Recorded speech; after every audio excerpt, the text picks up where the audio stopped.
Salut à toutes et à tous. Le néon est un gaz rare dans l'atmosphère terrestre, mais relativement abondant sur Mars. Il y a été détecté depuis longtemps par les premières sondes américaines Viking, ainsi que dans des météorites martiennes. Aujourd'hui, la sonde MAVEN permet de mesurer la perte de néon martien par échappement atmosphérique, ce qui montre que le néon est produit en continu sur Mars. L'étude est publiée par Icarus.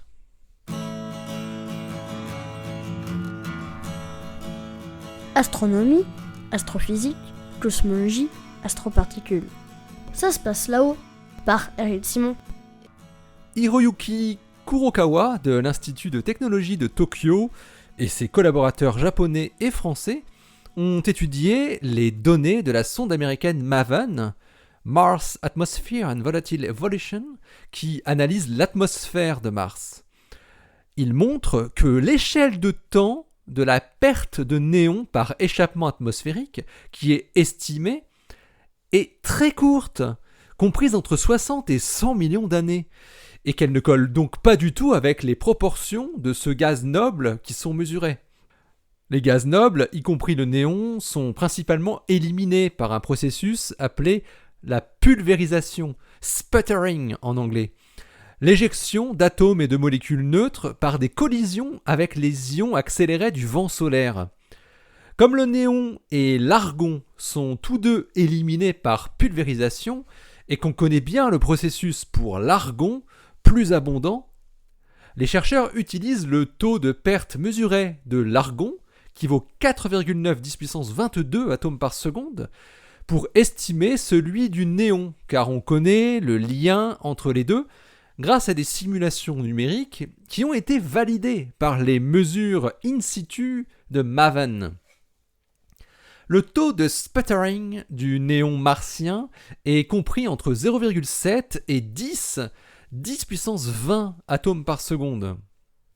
Mais alors que la durée de vie de l'argon dans l'atmosphère martienne est de l'ordre de 4 milliards d'années, la différence d'abondance globale entre les deux gaz, et oui, il n'y a que entre 1 et 6 ppm de néon, fait que la durée de vie du néon est environ 50 fois plus faible que celle de l'argon, entre 60 et 100 millions d'années. Kurokawa et son équipe en déduisent, grâce à ces mesures, ainsi que celles de la composition isotopique du néon atmosphérique, le rapport néon 20 sur néon 22, qu'il doit exister un apport récent de néon, sans quoi on ne devrait plus voir de néon aujourd'hui. Pour les planétologues, un apport continu de gaz ne peut provenir que d'un dégazage volcanique récent. Mais avant d'arriver à cette explication, les chercheurs japonais et français avaient tout de même pris la peine de calculer toutes les sources d'apport de néon possibles. Accrétion d'astéroïdes, accrétion de comètes, de particules de poussière interplanétaire et production cosmogénique. Cette dernière voie de production provient des réactions de rayons cosmiques galactiques énergétiques qui peuvent produire du néon par spallation sur des noyaux de magnésium, silicium ou aluminium de la croûte martienne, lorsqu'un proton dégomme un ou plusieurs protons ou neutrons d'un noyau. Le calcul indique une production de seulement 10 puissance 18 noyaux par seconde, environ 1000 fois moins que le taux de perte. Bref, aucune voie alternative de production ou d'apport se révèle suffisante pour contrebalancer la perte qui est estimée, sauf le volcanisme. Or, au moment où les planétologues soumettaient leur article à Icarus, une étude montrait, il y a quelques semaines, l'évidence d'une activité volcanique martienne datant d'il y a 50 000 ans seulement, dans la région de Elysium Planitia. Cette découverte vient donc conforter l'hypothèse de Kurokawa et ses collaborateurs. Le volcanisme actif sur Mars a donc le vent en poupe. Et qui dit dégazage volcanique dit présence de néon dans la croûte et les couches internes de Mars. Les planétologues estiment que le manteau martien est beaucoup plus riche en néons que le manteau terrestre, par un facteur compris au minimum entre 5 et 80 selon leurs calculs, avec une abondance de 0,5 à 8 10 puissance moins 11 grammes par gramme.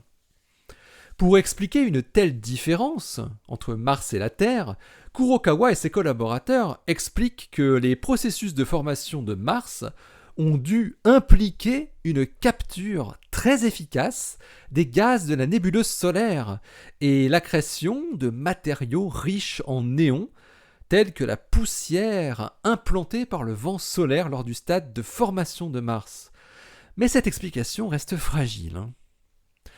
Pour mieux comprendre pourquoi Mars est si riche en néons, des mesures de rapport isotopique du néon vont être cruciales, notamment pour comparer le néon de l'atmosphère et le néon piégé dans les roches.